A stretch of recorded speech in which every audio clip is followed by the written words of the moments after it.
Hi friends, నమస్తే. మీకు విఘ్నేశ్వరుని యొక్క మందిరాన్ని మీకు చూపించబోతున్నాను. ఇక్కడ సంగారెడ్డికి రుద్రవారానికి మధ్యలో ఉన్నటువంటి విఘ్నేశ్వరుడు మందిరాన్ని మీకు చూపించబోతున్నాను. ఇక్కడ నిత్యం అన్నదానం అనేది జరుగుతుంది. వేలాది మంది భక్తులు నిత్యం ఇక్కడికి వచ్చి పూజలు అందుకుంటుంటారు. ఎందుకంటే ఎంతో శక్తి కలిగినటువంటి మందిరంగా పేరు ప్రఖ్యాతలు సంపాదించింది. మీ మనసులో ఉన్నటువంటి విషయం ఏదైనా సరే మనస్ఫూర్తిగా త్రికరణ శుద్ధిగా కోరుకుంటే తక్షణమే మీకు ఆ కోరికనే తీరుతుందని చెప్పేసి చాలామంది భక్తులు, చాలామంది విశ్వాసులు చెప్తున్నటువంటి మాట ఇది. కాబట్టి ఆలస్యం ఎందుకు, మీరు చూసేయండి ఫ్రెండ్స్.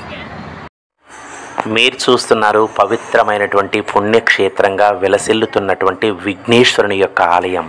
ఇది ఎక్కడో తెలుసా? సంగారెడ్డికి రుద్రవారానికి మధ్యన ఉన్నటువంటి ప్రదేశంలో స్వయంభుగా వెలిసినటువంటి అద్భుతమైనటువంటి శక్తి కలిగినటువంటి దైవ స్వరూపం.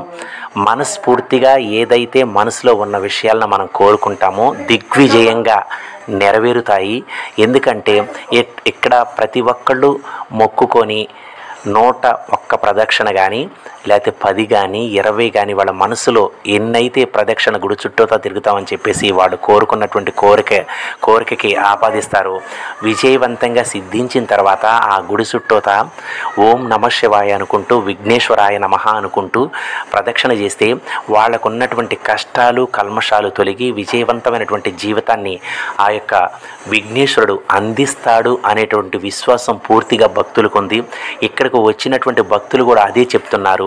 ఎందుకంటే శక్తి కలిగినటువంటి విఘ్నేశ్వరుని యొక్క నామాన్ని మనం జపించినట్లయితే, ఆ విఘ్నేశ్వరుని యొక్క నామాన్ని మనం స్మరించుకున్నట్లయితే అష్టాలు కష్టాలు కన్నీళ్ళు అన్నీ దూరం అయిపోయి విజయవంతమైనటువంటి లైఫ్ని, ఆ కుటుంబాన్ని సుభిక్షంగా ఉండేటటువంటి భాగ్యాన్ని ఆ విఘ్నేశ్వరుడు శివభగవానుడు పార్వతి సమేతంగా వెలిసినటువంటి పార్వతీ దేవి కూడా అక్కడ మనకి ఆశీస్సులు అందించేటటువంటి అవకాశం ఉంది. కాబట్టి ఇక్కడ నిత్యం కళకళలాడుతూ భక్తులతో రద్దీగా ఉంటుంది. ఎక్కడెక్కడ నుంచో సుదూర ప్రాంతాల నుంచి ఈ విఘ్నేశ్వరుని దర్శించుకోవడానికి విచ్చేయిస్తున్నారు ఇక్కడికి భక్తులు. ఇక్కడ మనం చూసినట్లయితే పార్వతీదేవి స్వరూపం కావచ్చు, విఘ్నేశ్వరుని యొక్క స్వరూపం కావచ్చు, తర్వాత శివభగవానుని యొక్క దివ్య స్వరూపం కావచ్చు, మనం అన్నీ వీక్షించుకొని మనస్ఫూర్తిగా ఆ యొక్క దైవాన్ని దర్శించుకున్నట్లయితే విజయం అనేది సిద్ధిస్తుంది. తప్పనిసరిగా మనసులో ఉన్నటువంటి కోరికలను సఫలవంతం చేసేటటువంటి శక్తి కలిగినటువంటి దైవ స్వరూపం. ఇక్కడ మీరు చూసినట్లయితే నాగమాత ఆలయం కూడా ఉంది. ఇక్కడ సంతానం లేని వాళ్ళు ముడుపులు కట్టి సంతాన ప్రాప్తి కోసం ఆ నాగమాతని మనస్ఫూర్తిగా వేడుకున్నట్లయితే ఆ నాగమాత మీకు సంతాన ప్రాప్తిని కలిగిస్తుంది. వివాహం అయిన తర్వాత ఎన్నో సంవత్సరాలుగా సంతానం గనక కలగకపోతే ఆ యొక్క దంపతుల పేరు మీదుగా అక్కడ ఆ నాగమాతకి గనక ముడుపు చెల్లించినట్లయితే మరి ఆ మాత మిమ్మల్ని కరుణించి మీకు గర్భం వచ్చేలాగు, గర్భం నిలిచేలాగును దీవించి ఆశీర్వదిస్తుంది. కాబట్టి ఎందరికో సంతాన ప్రాప్తి ఇక్కడికి వచ్చి ఈ మాతను దర్శించుకున్న తర్వాత సంతాన ప్రాప్తి కలిగింది అనటంలో ఎంత మాత్రం అతిశయోక్తి లేదు. అంత శక్తి కలిగినటువంటి దైవ స్వరూపాలు ఇక్కడ వెలిసి ఉన్నారు. కాబట్టి ఇక్కడికి భక్తులు వేలాదిగా వస్తూ ఉంటారు. నిత్యం ఇక్కడ అన్నదానం అనేది కూడా జరుగుతుంది. భక్తులు ప్రసాదంతో పాటు అక్కడ దేవుని యొక్క మందిరాన అన్నదానం చేస్తుంటారు.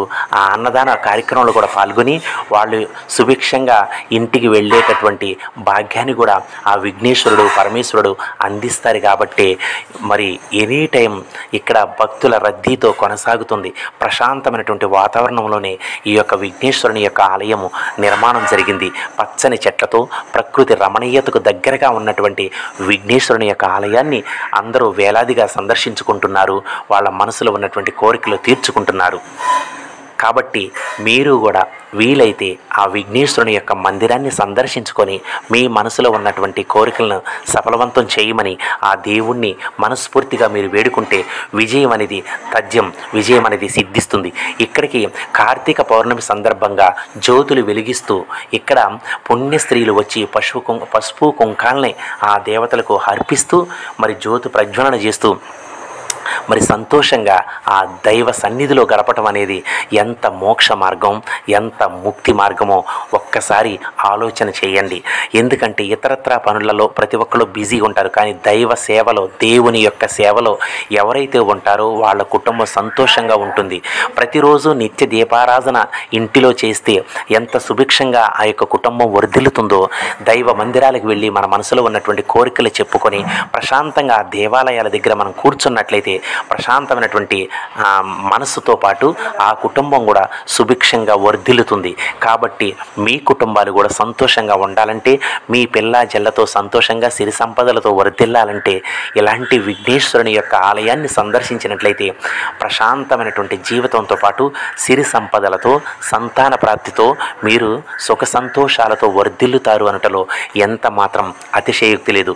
ఇలాంటి దైవ సంభూతం కలిగినటువంటి, దైవత్వానికి సంబంధించినటువంటి వీడియోని చూస్తున్న మీ అందరి జన్మ ధన్యం కావాలని మరొక్కసారి మనస్ఫూర్తిగా వేడుకుంటూ, ఈ యొక్క ఓం నమః శివాయ, ఓం నమః శివాయ, విఘ్నేశ్వరాయ నమః అంటూ స్తుతిస్తున్న ప్రతి ఒక్కరిని కూడా ఆ యొక్క దేవుళ్ళు మీ యొక్క ఇంటిలో ప్రవేశించి మీ ఇంటిలో ఉన్నటువంటి శోధనలు, బాధలు మొత్తం దూరం చేస్తారని మనస్ఫూర్తిగా కోరుతూ ఈ వీడియోని లైక్ చేస్తారని ఆశిస్తూ, thank you so much friends.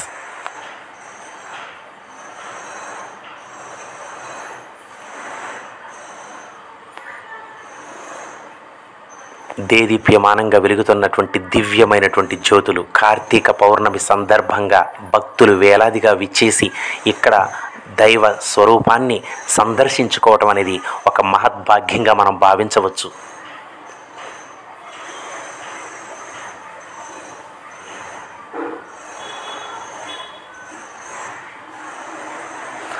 విఘ్నేశ్వరాయ నమః, విఘ్నేశ్వరాయ నమః. ఓం నమః శివాయ, ఓం నమః శివాయ.